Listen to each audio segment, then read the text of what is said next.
ଭୀମକୁଣ୍ଡଠାରେ ମକର ସଂକ୍ରାନ୍ତି ଉପଲକ୍ଷେ ଭୀମକୁଣ୍ଡ ମହୋତ୍ସବ ଅନୁଷ୍ଠିତ। ହଜାର ହଜାର ଜନସାଧାରଣଙ୍କ ସମାଗମ। ମୟୂରଭଞ୍ଜ ଜିଲ୍ଲା ଠାକୁରମୁଣ୍ଡା ବ୍ଲକର ପ୍ରାକୃତିକ ସୌନ୍ଦର୍ଯ୍ୟ ଭରା ପର୍ଯ୍ୟଟନସ୍ଥଳୀ ଭୀମକୁଣ୍ଡ। ଏହା ବୈତରଣୀ ନଦୀର ଉଛୁଳ ଜଳରାଶି ପଥର ଉପରୁ ଡେଇଁପଡ଼ି ଏକ ଜଳପ୍ରପାତ ସୃଷ୍ଟି କରିବାର ଦୃଶ୍ୟ ପରିବେଶକୁ ରମଣୀୟ କରୁଥିବା ବେଳେ ଧଳା, କଳା ଓ ନେଳି ପଥର ଗହ୍ୱର ଦେଇ ଏକ ବିରାଟ କୁଣ୍ଡକୁ ନୀଳ ଜଳରାଶି ବହି ଆସୁଥିବାର ଦୃଶ୍ୟ ଅତି ରମଣୀୟ ହୋଇଥାଏ। ଏହାକୁ ଦେଖିଲେ ଯେ କେହି ବି କିଛି କ୍ଷଣ ପାଇଁ ସବୁକିଛି ଭୁଲି ଯାଇଥାଏ। ପର୍ଯ୍ୟଟକମାନେ ନିଜ ନିଜର ସେଲ୍ଫି ଫଟୋ ଉଠାଇ ଏହାର ଭରପୁର ମଜା ନେଉଥିବା ବେଳେ ଛୋଟରୁ ବଡ଼ ସ୍କୁଲ ଛାତ୍ରଛାତ୍ରୀଠୁ ଆରମ୍ଭ କରି କଲେଜ ପଢ଼ୁଆ ଯୁବକ ଯୁବତୀ ଏବଂ ସାଧାରଣ ଲୋକଙ୍କ ପ୍ରଥମ ପସନ୍ଦ ପାଲଟିଛି ଠାକୁରମୁଣ୍ଡାର ଭୀମକୁଣ୍ଡ। ପ୍ରାୟ 3 ବର୍ଷ ହେବ କରୋନା କଟକଣା ଯୋଗୁଁ ଭୀମକୁଣ୍ଡରେ ମକର ମେଳା ବନ୍ଦ ଥିବା ବେଳେ ଶନିବାର ମକର ସଂକ୍ରାନ୍ତି ଉପଲକ୍ଷେ ଏଠାରେ ହଜାର ହଜାର ଲୋକ ସମାଗମ ହୋଇଥିଲେ। ଓଡ଼ିଶାର ବିଭିନ୍ନ ସ୍ଥାନରୁ ଲୋକମାନେ ବୁଲିବା ପାଇଁ ଏଠାକୁ ଆସିଥିଲେ। ଗାଡ଼ି ରଖିବା ପାଇଁ ଷ୍ଟାଣ୍ଡର ସୁବ୍ୟବସ୍ଥା କରାଯାଇଥିଲା। ନାଚ ଗୀତର କାର୍ଯ୍ୟକ୍ରମ ସହ ଠାକୁରମୁଣ୍ଡା ବନ ବିଭାଗ ସହଯୋଗରେ କୁଣ୍ଡେଶ୍ୱର ବନ ସୁରକ୍ଷା କମିଟି ଭୀମକୁଣ୍ଡ ବୋରିଂର ସଦସ୍ୟମାନଙ୍କ ତରଫରୁ ଭୀମକୁଣ୍ଡ ମହୋତ୍ସବର ଆୟୋଜନ ହୋଇଥିଲା। ଏହି ମହୋତ୍ସବ 3 ଦିନ ଧରି ପାଳିତ ହେବାକୁ ଥିବାବେଳେ ଶନିବାର ଉଦ୍ଘାଟନୀ ଉତ୍ସବରେ ମୁଖ୍ୟ ଅତିଥି ଭାବେ ମହିଳା, ଶିଶୁ ବିକାଶ ଓ ମିଶନ ଶକ୍ତି ମନ୍ତ୍ରୀ ଶ୍ରୀମତୀ ବାସନ୍ତୀ ହେମ୍ବ୍ରମ ଯୋଗ ଦେଇ ମକର ସଂକ୍ରାନ୍ତି ଉପଲକ୍ଷେ ଉପସ୍ଥିତ ଥିବା ସମସ୍ତ ପର୍ଯ୍ୟଟକ ତଥା ଜନସାଧାରଣଙ୍କୁ ଶୁଭେଚ୍ଛା ଓ ଅଭିନନ୍ଦନ ଜଣାଇବା ସହ ମକର ମେଳାରେ ଭୀମକୁଣ୍ଡର ପୁରାଣ କିମ୍ବଦନ୍ତୀ ଏବଂ ପ୍ରାକୃତିକ ସୌନ୍ଦର୍ଯ୍ୟ ବିଷୟରେ ବର୍ଣ୍ଣନା କରିବା ପରେ ନିଜର ଉଲ୍ଲେଖନୀୟ କାର୍ଯ୍ୟ ପାଇଁ ଠାକୁରମୁଣ୍ଡା ରେଞ୍ଜ ଅଧିକାରୀ କିଶୋର କୁମାର ପାଣିଗ୍ରାହୀ, ବରିଷ୍ଠ ସାମ୍ବାଦିକ ମଧୁସୂଦନ ନନ୍ଦ, ବାଲୁକା ଶିଳ୍ପୀ ଦଶରଥ ମହାନ୍ତ, ଆନ୍ତର୍ଜାତୀୟ ରଗ୍ବି ରେଫରୀ ଦିବ୍ୟରଞ୍ଜନ ଦାସ ପ୍ରମୁଖଙ୍କୁ ଉତ୍ତରୀୟ ଏବଂ ମାନପତ୍ର ଦେଇ ସମ୍ବର୍ଦ୍ଧିତ କରିଥିଲେ।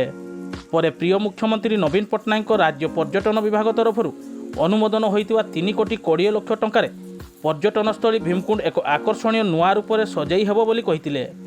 ମୁଖ୍ୟ ବକ୍ତା ଭାବେ ସମାଜସେବୀ ତଥା ଗୀତିକାର ପଦ୍ମଲୋଚନ ନନ୍ଦ ଯୋଗ ଦେଇଥିବା ବେଳେ ସମ୍ମାନିତ ଅତିଥି ଭାବେ Karanjia DFO Srikanta Nayak, ACF Falguni Behera, Thakurmunda range ଅଧିକାରୀ କିଶୋର କୁମାର ପାଣିଗ୍ରାହୀ, ପୂର୍ବତନ ବିଧାୟକ ବିଜୟ ନାୟକ, ବରିଷ୍ଠ ସାମ୍ବାଦିକ ମଧୁସୂଦନ ନନ୍ଦ, ଠାକୁରମୁଣ୍ଡା ପୂର୍ବତନ ସମିତି ସଭ୍ୟ ଅର୍ଜୁନ ଚରଣ ବେହେରା, ପଡ଼ିଆବେଡ଼ା ପଞ୍ଚାୟତ ସମିତି ସଭ୍ୟ ପ୍ରମୋଦ ନାୟକ ଏବଂ ଅତିଥି ଭାବେ ଫରେଷ୍ଟର ତପନ ମହାନ୍ତ, ଧୁର୍ବେନ୍ଦୁ ନାୟକ, ବାଲୁକା ଶିଳ୍ପୀ ଦଶରଥ ମହାନ୍ତ, ଆନ୍ତର୍ଜାତୀୟ rugby referee Dibyaranjan Das, Thakurmunda block ଛାତ୍ର ବିଜେଡ଼ି ସଭାପତି ନୀତିଶ ନନ୍ଦ, ଛାତ୍ର ବିଜେଡ଼ି ଉପସଭାପତି ଅନୁଭବ ମହାପାତ୍ର, ଠାକୁରମୁଣ୍ଡା ପଞ୍ଚାୟତ ସମିତି ସଭ୍ୟ ଅଜୟ କୁମାର ପଲେଇ, ଠିକାଦାର ରାଜେନ୍ଦ୍ର ପଣ୍ଡା ପ୍ରମୁଖ ଯୋଗ ଦେଇଥିଲେ।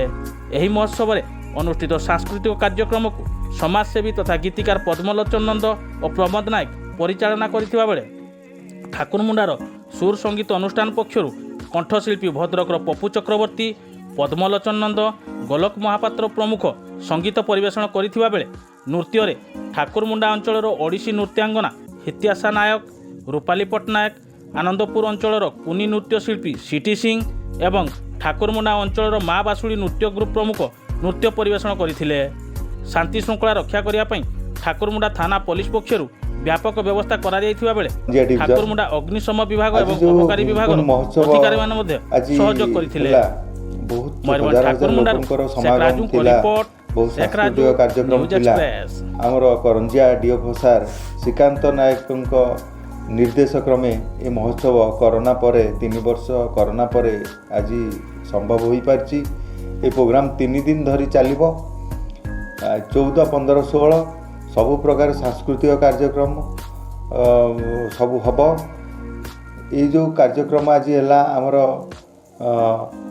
ମାନ୍ୟବର ମନ୍ତ୍ରୀ ବାସନ୍ତୀ ହେମ୍ବ୍ରମ ଆସିଥିଲେ, ଯୋଗ ଦେଇଥିଲେ ଏବଂ ଆମର ପୂର୍ବତନ ବିଧାୟକ ବିଜୟ କୁମାର ନାୟକ ସେ ବି ଯୋଗ ଦେଇଥିଲେ। ଆଉ ଆମର ଡିଏଫ୍ଓ ସାର୍ ଯୋଗ ଦେଇଥିଲେ। ସେଥିପାଇଁ ବହୁତ ଲୋକ ଆଜି ସମାଗମ ହୋଇଥିଲେ। ଆଉ ମନ୍ତ୍ରୀଙ୍କର ଯେଉଁ ଉପଦେଶକୁ ସମସ୍ତେ ଶୁଣିଲେ।